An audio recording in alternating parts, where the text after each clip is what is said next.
ఏం జోక్గా ఉందా? తీర్చవలసిన బాకీ తీర్చని వాడివి నీ మీద దయ చూపించడానికి నేనెవరిని? అయినా నాదేముంది. గజపతి బాబు, మీరే అట్లా అంటే ఎలా చెప్పండి? అంటారయ్యా అంటారు. తోబుట్టు మీద ఉండే మమకారం కొద్దీ, మేనల మీద ఉన్న అభిమానం కొద్దీ ఎస్టేట్ వ్యవహారాలు చూసి పెట్టారు తప్ప ఆయనే ఉంది. ఏమిటన్నయ్యా, ఏమిటి సంగతి? ఏముందమ్మా, ఇదిగో ఈయన దీనగాథ విని మనం బాకీ అడగకూడదట. మరి మనకు కుదురుతుందా? చూడమ్మా, చెల్లెలి గారి ఎస్టేట్ వ్యవహారాలు చూసుకుంటూ కట్టవలసిన బాకీల కోసం చల్లాయి వస్తువులే అమ్మేసిన ఈ గజపతి గారు రావాల్సిన బాకీలు మాత్రం రాబట్టలేకపోతున్నాడు అంటే నాకెంత అపఖ్యాతి. అదేం మాట అన్నయ్య? ఉన్నమాటే. అయినా నీకెందుకమ్మా ఈ తలనొప్పి? నువ్వు వెళ్ళు, నేను చూసుకుంటాను. కనుక వారం రోజులు తిరగకుండా నువ్వేం చేసి తెస్తావో నాకు తెలియదు. తీసుకొచ్చి నా బాకీ చెల్లించాలి. వెళ్ళు. వస్తానండి. కృష్ణబాబు ఎక్కడా? ఈ లడ్డూలు నా కోసం చేయించుకున్నాను. నీ కోసం చేయించుకుంటే నేను తినకూడదా? తినకూడదు, తినకూడదు. అలా అరిచావంటే ఈ మొత్తం లడ్లన్నీ నేనే తినేస్తాను. తింటావు. రెండు తగిలిస్తే తిన్నాయి మొత్తం గక్కుతావు. ఒరే డబ్బా బావా, నన్ను అలా అన్నావంటే చంపేస్తాను నిన్ను. నువ్వు నన్ను చంపుతావా? చూడమ్మా, లడ్డు తింటుంటేను ఈ డబ్బా బావగా నన్ను మెడబెట్టుకుని తోసేసి కొడతానంటున్నాడమ్మా. అయ్యయ్యో, ఈ రౌడీ వెధం నేను కొట్టాడా బాబు? ఏం బాధపడకు, మంచిలో చూసి ఈ వెధవని మేడ మీద నుంచో మెట్ల మీద నుంచో తోసేస్తా. దోర్మై చూడు బాబు, అయినా ఇలాంటి అలగా వెధతో నీకు పోట్లాట ఎందుకు? చూడు, శుభ్రంగా ఈ 100 తీసుకుని నీకు కావాల్సింది కొనుక్కుని దర్జాగా ఎస్టేట్కి వెళ్ళిపో. మళ్ళీ ఏమన్నా సంతకం పెట్టాలమ్మా? అమ్మ బాబోయ్, కృష్ణబాబు ఏం తక్కువడేం కాదు. 100 కాగితం చేతికి ఇచ్చేసరికి సంతకాల కోసం జోక్గా ఉందా నీకు? కృష్ణబాబు అంటే ఎవరు? ఈ ఆస్తి అంతా అయింది. అతను పర్మిషన్ లేకుండా నేను రూపాయి కూడా ఖర్చు పెట్టను.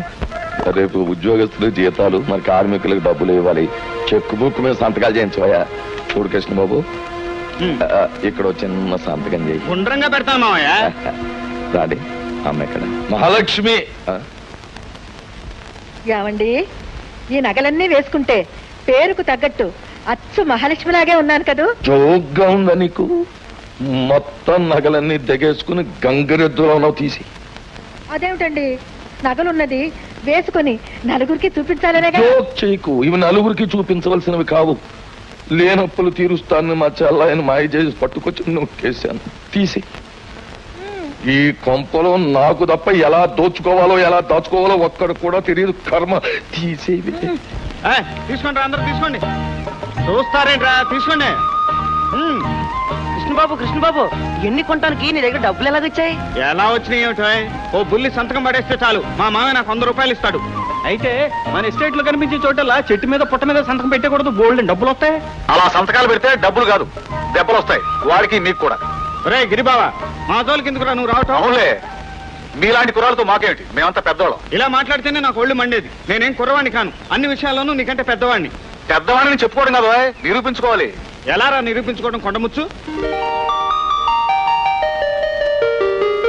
ఒరే కృష్ణ, పెద్దవాడు మగవాడంటే కాస్త సరదా సరసం తెలిసి ఉండాలిరా. సర్లే, నాకు బోల్డ్ ఎంత సరదా, చెప్పలేనంత సరసం తెలుసు.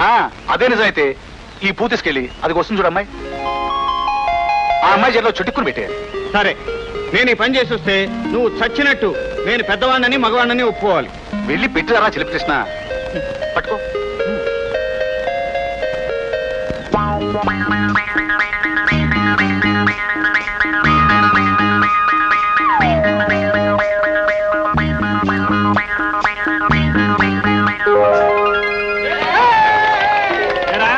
నేను మగాడిని ఒప్పుకుంటారా? మగాడివే, కానీ తాము చేయలేక ఆ పని మరొకరితో చేయించేవాళ్ళు ఆడారి వెధవులు. గిరిబావా, నేనే మగాడిని, మీరే ఆడారి వెధవులు. అరే శారదా, ఏమ్మా ఉత్తరమైన రాయకుండా వచ్చేసావు? ముందుగా తెలియచేస్తే మీరు స్టేషన్కి వచ్చి హైరాన్ పడతారని నేనే వచ్చేసానన్నా. పరీక్షలు బాగా రాసావమ్మా? చాలా బాగా రాశాను. ఫస్ట్ క్లాస్ వస్తుంది. నాకు తెలుసమ్మా. ఫస్ట్ క్లాస్ ఏమిటి, యూనివర్సిటీకే ఫస్ట్ వస్తావు. చూసారా నాన్న, ఈ కప్ స్పోర్ట్స్ లో వచ్చింది, ఇది ఎన్సీసీ రైఫిల్ షూటింగ్ లో వచ్చింది, ఇది మ్యూజిక్ లో వచ్చింది.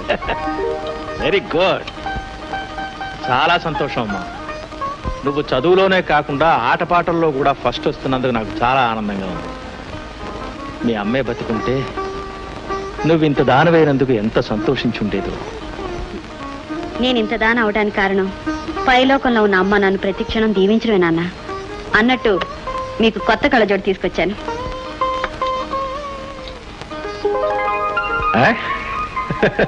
అబ్బా, ఏమిటమ్మా ప్రతిసారి పట్నం నుంచి వచ్చినప్పుడు ఏదో తీసుకొస్తేగా నా మీద అభిమానం లేదనుకుంటానా?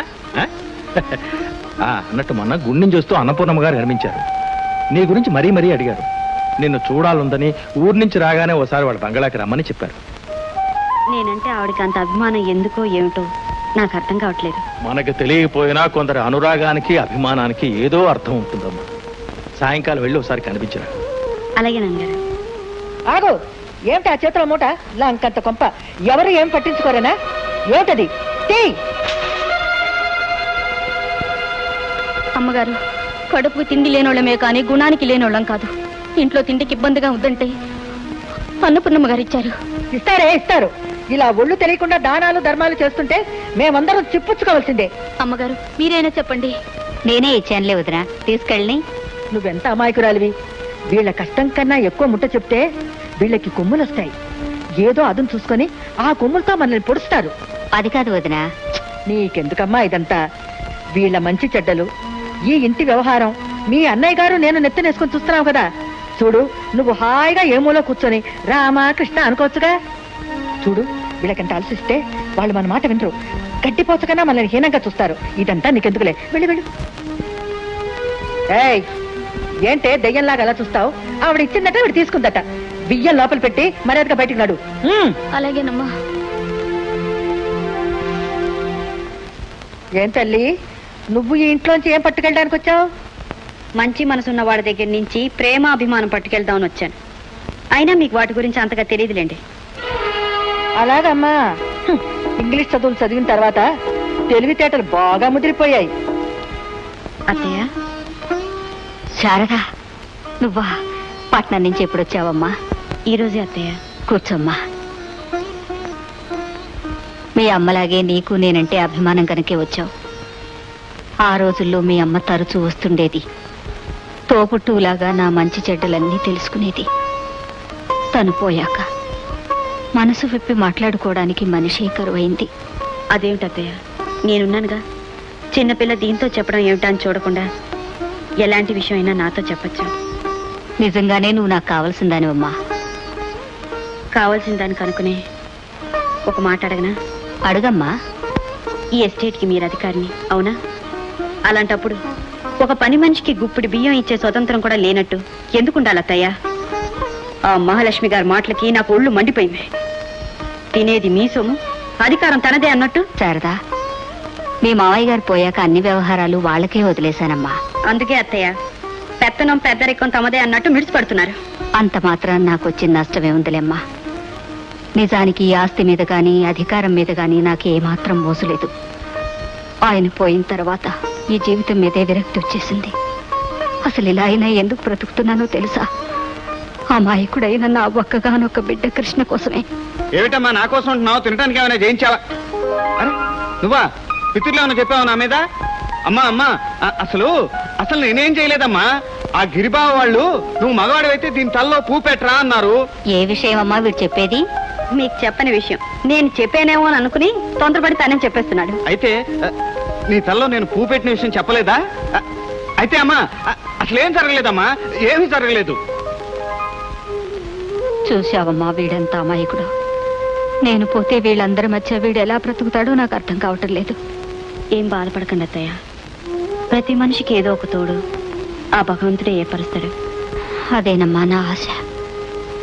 అయ్యా, రేపు జరగబోయే పెరుమాడ వారి తిరునాళ్ళకయ్యే ఖర్చు 2 పట్టీల కింద రాశాను. అందులో ఒకటి సిసలైంది, రెండోది జోక్గా ఉందా? ఎప్పుడు రాసే పద్ధతిలోనే రాసే దానికి అసలైంది అసలైంది అంటూ వివరణ అక్కర్లేదు.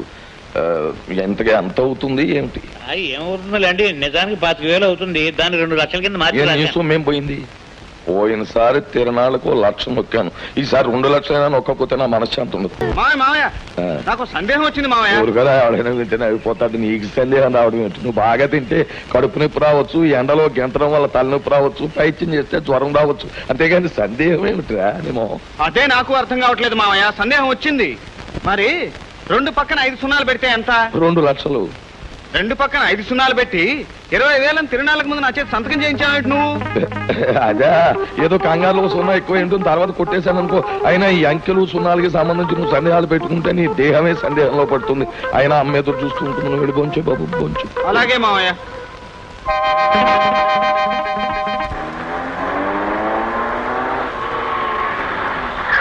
హలో శారు. నా పేరు సారు కాదు శారు, శారద. ముద్దుగా శారు అని పిలిచాను.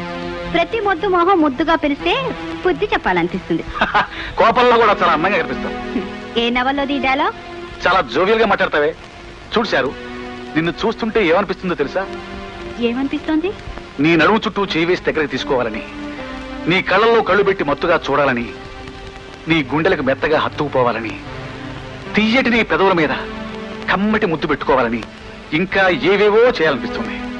పాపం, నీకు చెయ్యాలనిపించింది నువ్వేమి చేయలేవు, కానీ నాకు చెయ్యాలనిపించింది నేను తక్షణం చేయగలను. ఏం చేయాలనిపిస్తుంది నీకు? చాచి కొట్టాలనుంది. కొట్టాను. మళ్ళీ ఎప్పుడైనా నా ఎదుట పడి పిచ్చి పిచ్చిగా వాగావంటే పచ్చడి కింద కొట్టగలను. అండర్స్టాండ్? Dirty rascal. ఎంత పొగరే నీకు! ఎవరూ చూడలేదు, ఇంకా నయం.